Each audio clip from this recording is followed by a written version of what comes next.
Sin embargo, al término de la ceremonia y en presencia del prefecto apostólico, del alcalde militar que disparaba contra las nubes, de su esposo reciente y de su abuela impasible, Heréndira se encontró de nuevo bajo el hechizo que la había dominado desde su nacimiento. Cuando le preguntaron cuál era su voluntad libre, verdadera y definitiva, no tuvo ni un suspiro de vacilación. En nombre de Dios, hija, ahora que estás casada, dinos cuál es tu voluntad libre, verdadera y definitiva. Sí quiero ir, pero no me voy con él, sino con mi abuela. ¿Marta? A unos 600 kilómetros al norte de México capital, en el estado de Zacatecas, se está rodando una película en pleno desierto. Su título es La increíble y triste historia de la cándida Heréndira y de su abuela desalmada. La actriz principal es Irene Papas y el director Rui Guerra. La película lleva ya varios días de rodaje y su guionista aparece de cuando en cuando por el set. Su nombre es Gabriel García Márquez, Premio Nobel de Literatura 1982. Gabriel, ¿cómo se ve el mundo a los 54 años y con el Premio Nobel en el bolsillo? Un poco abrumador. Primero porque el Premio Nobel pesa mucho. Y segundo porque a los 54 años uno tiene todavía la esperanza de que dure mucho. ¿Pero pesa para bien o para mal? Para ambas cosas. Es decir, lo que pesa no es tanto... El Premio Nobel pesa como responsabilidad. Y eso es para bien. Pesa para mal por la enorme cantidad de fama suplementaria que trae. Y que, en fin, yo creo que para mí no era necesaria. Bueno, en este sentido tú siempre has dicho que la fama dificulta un poco, perturba el sentido de la realidad, ¿no? Sí. Menos mal que yo tengo ya un poco de entrenamiento, porque al contrario de lo que le ha sucedido a otros premios Nobel que eran desconocidos y que de pronto, a una edad avanzada, se encuentran con esta responsabilidad en la mano, yo tengo una cierta experiencia en el manejo de lo que se llama la fama, que es esto de que uno entra a desayunar y le hagan que se le enfríe el café mientras firma autógrafos. Eso ya estoy yo bastante acostumbrado, ya lo sé hacer, de manera que eso no será lo nuevo en el Premio Nobel. Para mí lo nuevo será el ensanchamiento del ámbito de acción, sobre todo para algunas cosas en materia política en América Latina que creo que se pueden hacer mejor siendo Premio Nobel que no siéndolo. Tu trabajo más importante siempre has dicho que ha sido la preservación de tu vida privada. ¿Cómo te vas a defender ahora de los periodistas, por ejemplo, después de recibir el Premio Nobel? Bueno, lo mismo que te decía, yo tengo ya bastante experiencia en eso. El problema, la contradicción en que estoy yo en ese sentido, es que yo mismo me he considerado siempre un periodista. Creo que siempre he seguido siendo un periodista. Conozco el trabajo de los periodistas, sé lo que ellos quieren hacer, sé lo que les cuesta su trabajo, entonces mi tendencia es a no hacer entrevistas, a no recibirlos, a preservar a toda costa mi vida privada, como tú dices, pero como periodista me doy cuenta que ellos tienen que hacer su trabajo y estoy un poco dividido. Estoy de parte mía tratando de defenderme y de parte de ellos tratando de ayudarlos a hacer su trabajo. Entonces, pues yo espero que en este sentido el Premio Nobel no dure demasiado, ¿no? Afortunadamente, el mundo sigue y los acontecimientos continúan y son cambiantes y vienen otros más importantes y de todas maneras ya dentro de algún tiempo no se acordarán de mí con tanto interés, con tanta intensidad como ahora. Eso depende de los libros que escribas a partir de ahora, ¿no? Bueno, pero un libro es cada 5 años, eso se puede soportar. La fama, por ejemplo, te va a llevar ahora a vestirte el Premio Nobel, te va a llevar a vestirte un frac, a pesar de que tú no crees en esas cosas. ¿Piensas que te va a traer mala suerte? Mira, de aquí a allá, no sé, yo estoy precisamente en una discusión con la gente de la Academia Sueca, porque ellos aceptan que no lleven frac los premiados que tienen trajes nacionales. Se lo aceptan a los hindúes. Rabindranath Tagore recibió el Premio Nobel con su traje nacional. A los árabes se lo aceptan. Yo he tratado de demostrarle que hay un traje nacional del Caribe, que es la guayabera, que en México y prácticamente en todos los países del Caribe se considera como traje de etiqueta. Parece que mis argumentos no son muy convincentes porque insisten en que no, en que debe ser con frac. Lo que más me molesta del frac además es que no es ni siquiera un traje nacional de ningún país, es un traje de clase. De una clase que no es la mía, a la cual no he pertenecido y contra la cual estoy. Ahora bien, si no hay más remedio, pues me lo pondré porque creo que lo que puedo decir en el foro de la Academia Sueca en el momento de la recepción es más importante que la duda de si me pongo o si no me pongo el frac. De todas maneras, si me lo pongo, llevaré una rosa amarilla que es el conjuro de todas las malas suertes que pueda haber. Porque de todas maneras yo siempre he pensado que el frac es de mala suerte. Porque la única vez que he visto a alguien con frac era un muerto. Era un presidente de la República muerto. Pero en fin, al fin y al cabo eso es cuestión de tratar de establecer ciertos principios, pero en última instancia secundario. Lo importante es lo que se pueda decir y el partido se le pueda sacar a esa ceremonia. Tu madre, por ejemplo, hablando de muertos, pensaba que si te dieran el premio Nobel te podrías morir. Y por lo visto tenía encendida una vela, ¿no? Para evitarlo. Sí, pero eso no me preocupa. Mi madre tiene unos poderes premonitorios extraordinarios, pero esto del frac y del premio Nobel se lo he inculcado yo, más bien, ya se lo llega de regreso. Es que ella tiene mucha fe en esa vela, porque cada vez que alguno de sus hijos va a subir en avión, ella pone la vela y está seguro que el avión no se cae por la vela esa. Tanto que una vez un hermano mío que es ingeniero se le cayó un tractor en una cuneta y mi madre puso una vela para que saliera el tractor. Y mi hermano dijo, ¿pero cómo se te ocurre que una vela va a sacar un tractor de una cuneta? Y dice, hombre, si sostiene un avión en el aire, ¿cómo no va a sacar un tractor? Háblame de tu madre, háblame de tu familia. Pues hace mucho tiempo que no los veo. Lo curioso es que en realidad yo he vivido muy poco con mi familia. Yo salí de la casa a estudiar a los 12 años y desde entonces estoy en constante comunicación con ellos, muy cerca de ellos. Hay una cierta unidad bastante sólida, que no se ha logrado romper en ningún momento, a pesar de que es una familia muy numerosa, porque somos 16 hermanos. Pero estoy siempre en contacto con ellos y ya es como un rito que todos los domingos llamo a mi madre por teléfono. Y, en fin, yo creo que es el vínculo que queda, pero la vida me ha llevado por otro lado. No he podido hacer vida de familia, sino de la mía, de la que he hecho yo mismo. No hemos vivido nunca en el mismo lugar. Lo que sucede es que uno de los personajes que más han influido en mi obra es mi abuela, la madre de mi madre. Es la que te contaba las historias, ¿no? Todas las historias. Y lo que me resulta sorprendente es cómo a medida que ha ido envejeciendo, mi madre se ha ido pareciendo a su madre, no solo en el carácter, sino en su formación, y es exactamente ahora como si fuera una copia de ella. Y yo encuentro que en ella se repiten, ya modernizadas, actualizadas, las mismas virtudes que tenía la abuela. ¿Cómo era tu abuela? Háblame de tu abuela, porque para ti ha sido muy importante en tu obra, ¿no? Y en tu vida. Bueno, pues ahora te digo al revés. Mi abuela era como es mi madre ahora. Era una persona sumamente supersticiosa. Yo siempre daba la impresión de que tenía algún hilo secreto con ciertos poderes sobrenaturales, porque en mi infancia siempre era un asombro ver cómo ella creía adivinar las cosas y hacía pronósticos y profecías que luego se cumplían. Terriblemente nerviosa. Murió muy vieja y, por supuesto, delirando. Pero tiene una cosa que recuerdo muy bien, es que hablaba un castellano extraordinario, lleno de arcaísmos, de imágenes deslumbrantes, que ha sido el punto de partida mío para escribir.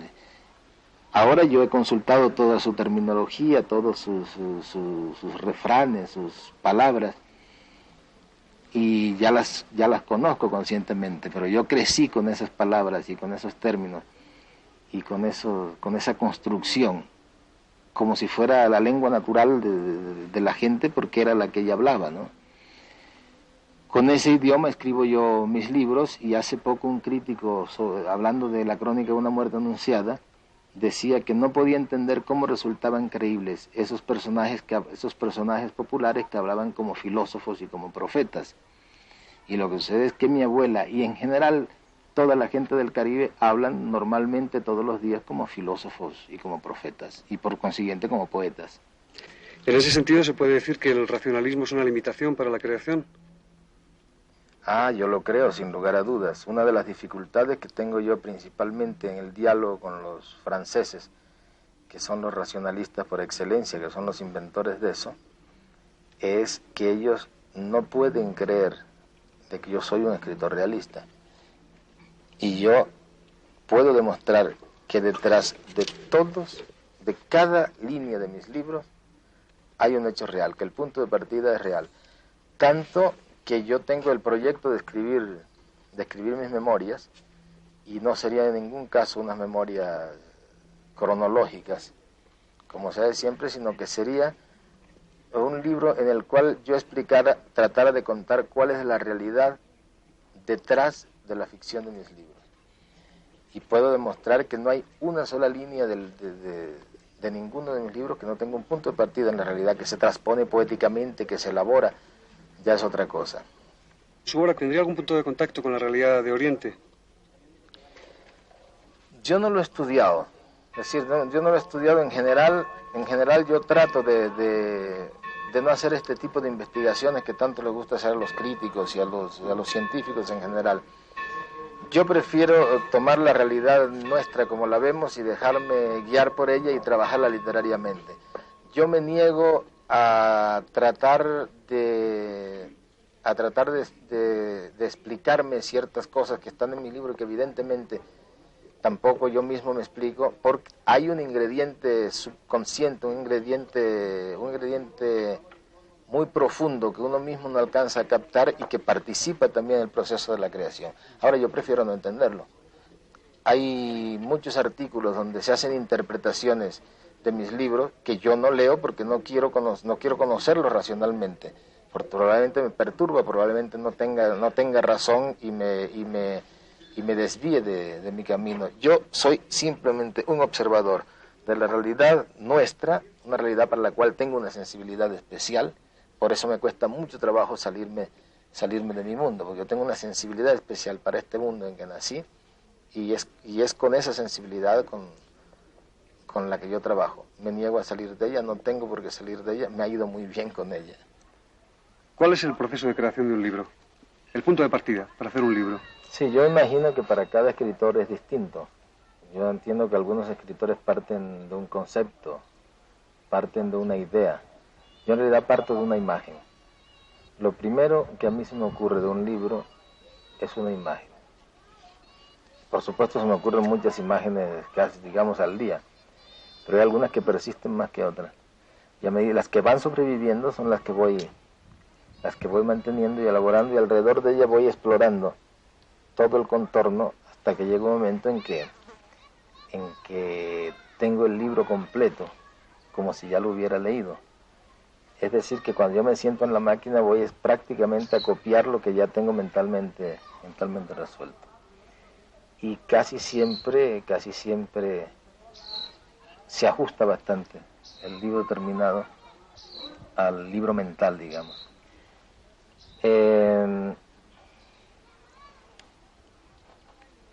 Pocas veces se me ha desviado un libro del programa original. Esto, por supuesto, necesita mucho rigor. Durante la época en que estoy pensando el libro, estoy leyendo, da la impresión de que no hiciera nada, da la impresión de que estuviera muy de vago, pero en realidad estoy trabajando duramente en la preparación del libro. Cuando ya lo tengo, entonces empieza la parte que no es la más divertida, que es el de escribirla.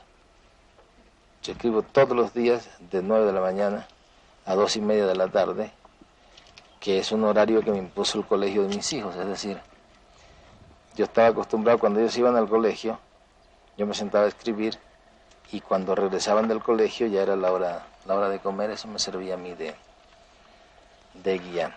El promedio de trabajo son horas de una gran concentración, una concentración total.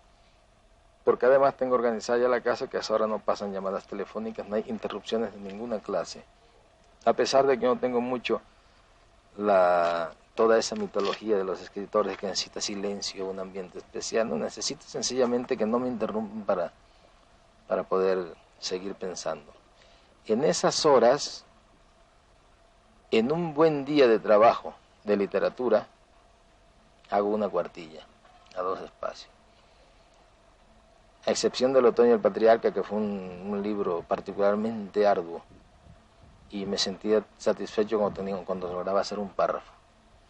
Entonces, párrafo por párrafo, trabajando todos los días con interrupciones, porque el libro se me perdió en una época, no tenía la menor idea por dónde iba, y era que estaba escribiéndolo en Barcelona, y tuve que volver al Caribe, que fue cuando dije que venía, porque se me estaba olvidando cómo era el olor de la guayaba, que ha quedado ya como un símbolo en Colombia, se repite con mucha frecuencia que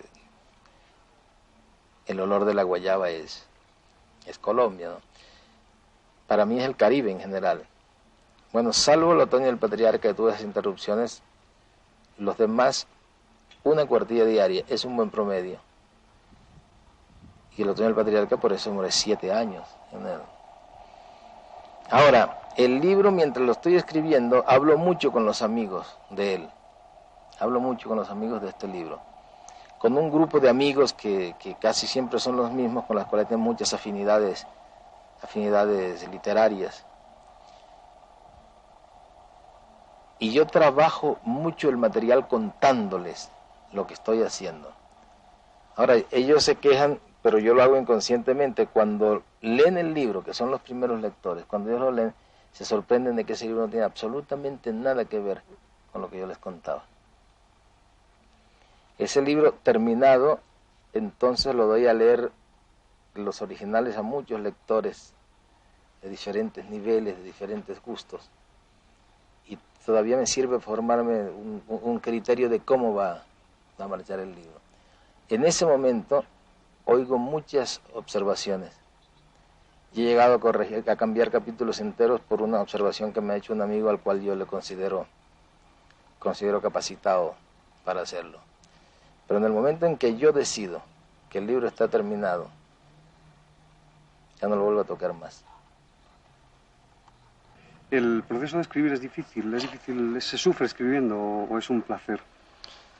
Es un placer cuando uno logra lo que los románticos llamaban la inspiración, y que yo le doy una explicación bastante más materialista. Yo, en cambio, esto no le doy una explicación sobrenatural. Se establece siempre una tensión entre el tema y el autor. El tema se defiende, el autor lo busca, y entonces hay un momento en que se coincide totalmente, cuando el autor establece una relación muy estrecha con el tema, entonces todo empieza a fluir con una gran facilidad. Eso es lo que yo llamo la inspiración. Cuando se llega a ese punto, no hay nada en este mundo ni un placer más grande que el de escribir. Ahora, llegar a ese punto es siempre difícil. Lo que decía antes de que siempre entrega las pruebas a sus amigos o lo comenta con sus amigos los libros, encaja un poco en lo que usted siempre ha dicho, que escribe para que le lean fundamentalmente sus amigos, ¿no? Para que le quieran sus amigos. Sí, pero ahora parece que se me ha ido la mano. ¿Qué es para usted la amistad? ¿Es importante? Mira, yo solamente te puedo decir una cosa, yo no tengo un concepto, no tengo una definición de lo que es la amistad. Pero yo no recuerdo haber perdido un amigo. Es decir, los que he perdido no eran amigos. Me había equivocado o se habían equivocado ellos. Pero aún así son muy pocos. Se podían contar con los dedos de la mano. Mis amigos siguen siendo los mismos de siempre. Es decir, tengo amigos muy antiguos, amigos más recientes, pero vivo siempre entre ellos. Y cuando yo digo que defiendo mi vida privada, yo defiendo mi vida privada es para los amigos. Yo lo digo de otra manera. No permito que la fama me quite el tiempo que corresponde a mis amigos, que pertenece a mis amigos. Para mí el verdadero relajamiento lo obtengo cuando estoy con pequeños grupos de amigos. Y he llegado al extremo muchas veces de que Mercedes y yo nos quedamos solos en la casa por la noche, porque inclusive los propios amigos no se atreven a llamarnos por temor de que estemos ocupados en otra cosa. ¿Qué le parece el triunfo del socialismo en España? estoy muy contento. Yo creo que es una victoria del pueblo español. Y el hecho de que Felipe González, que es mi amigo personal, sea el artífice de este triunfo, me alegra todavía mucho más. Estoy absolutamente seguro que están él y todos ustedes en un momento muy difícil, pero van a salir adelante. Se ha hablado muchas veces del compromiso político del escritor. Usted es un escritor comprometido. ¿A qué extremos lleva su compromiso? Yo creo que el compromiso político no es solo del escritor, el compromiso político tiene que ser de todo el que tenga conciencia de los problemas de su país y de este tiempo. Ahora, al escritor se habla más de eso y se le exige más un poco por puro hábito mental, pero en realidad yo creo que hay derecho a exigirle un poco más al escritor el compromiso político porque su audiencia, es decir, porque es una personalidad con audiencia, tiene sus lectores, tiene su público, tiene su ámbito, y esto le permite tener alguna influencia social. No trato nunca de exagerarlo, no creo que sea necesario que el escritor sea un profesional de la política, pero en Latinoamérica, particularmente, ese compromiso es mucho más apremiante, porque se necesita más, tanto como en cualquier otra parte, y tal vez más el concurso de todos. Yo carezco por completo de vocación política. Si yo no fuera latinoamericano y si la América Latina no tuviera los problemas que tiene y la necesidad de tantos que ayuden a resolverlo, probablemente yo estaría muy tranquilo en una isla desierta escribiendo mis libros, con mis amigos, recibiendo amigos, con mi mujer, con mis hijos. Pero es un crimen en América Latina permanecer indiferente a la situación. Esto es lo que ha terminado por crearme a mí una imagen que parece doble, la de escritor y de político. En realidad es una sola.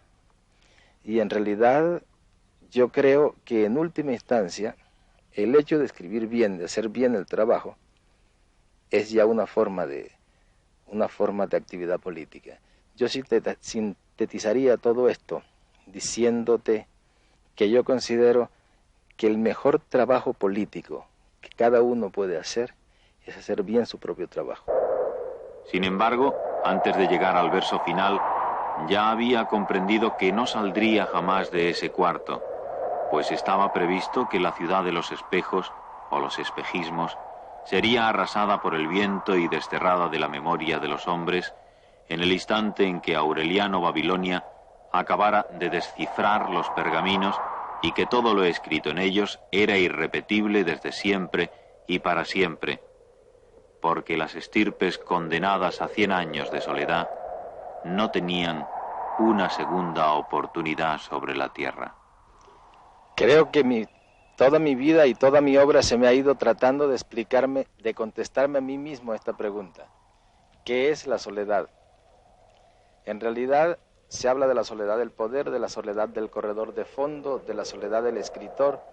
Se habla de la soledad de cada uno. Casi puede uno sospechar que lo que pasa es que todos, absolutamente todos, estamos solos. En algún momento yo lo vislumbré como el contrario de la solidaridad. Sin embargo, creo que es bastante más profundo y más complejo. Lo que pasa es que si yo llego a descifrarlo, probablemente no vuelva a escribir, porque precisamente yo escribo es para tratar de saber qué es la soledad. Por consiguiente, prefiero no saberlo y seguir escribiendo todavía mucho tiempo.